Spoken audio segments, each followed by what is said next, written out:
Thiruvananthapuram corporation Vellar വാർഡിലെ voter പട്ടികയിൽ വ്യാപക തിരിമറി.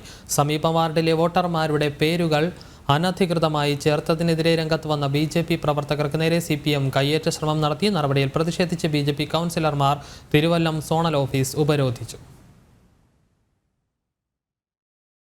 കോർപ്പറേഷൻ വെള്ളാർ വാർഡിൽ ബിജെപി കൗൺസിലറായിരുന്ന നെടുമം മോഹൻ അന്തരിച്ചതിനെ തുടർന്നാണ് ഉപതെരഞ്ഞെടുപ്പിനായി വോട്ടർ പട്ടിക പുതുക്കുന്നത്. ഇതിലേക്ക് സിപിഎം വ്യാപകമായി കള്ളവോട്ട് ചേർക്കുന്നുവെന്നാണ് ബിജെപിയുടെ ആക്ഷേപം.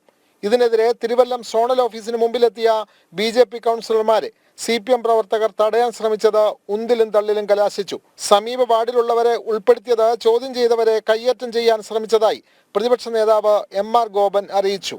നഗരസഭയുടെ മുൻ ചെയർമാനും പാർലമെന്ററി പാർട്ടി ലീഡറുമായിട്ടുള്ള ശ്രീ D.R. അലൻ്റെ നേതൃത്വത്തിൽ ഇവിടുത്തെ സൂപ്രണ്ടായിട്ടുള്ള അദ്ദേഹത്തെ വന്ന് ഭീഷണിപ്പെടുത്തിക്കൊണ്ട് ഈ പറയുന്ന കള്ളവോട്ട് മുഴുവൻ ചേർത്തില്ലെങ്കിൽ അദ്ദേഹത്തെ എടാപോടാന്ന് വിളിച്ചുകൊണ്ടാണ് ഈ മുൻ ചെയർമാൻ വന്ന് അദ്ദേഹത്തെ ഭീഷണിപ്പെടുത്തിയത്.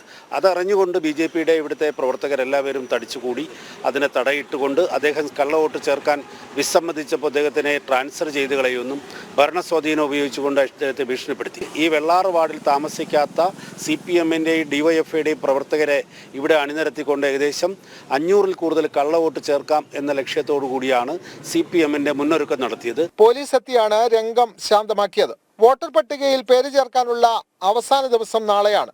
നാളെയും കള്ളവോട്ടുകൾ തടയാൻ ബിജെപി പ്രവർത്തകർ രംഗത്തുണ്ടാകുമെന്ന് കൗൺസിലർമാർ അറിയിച്ചു. ജനം, തിരുവനന്തപുരം.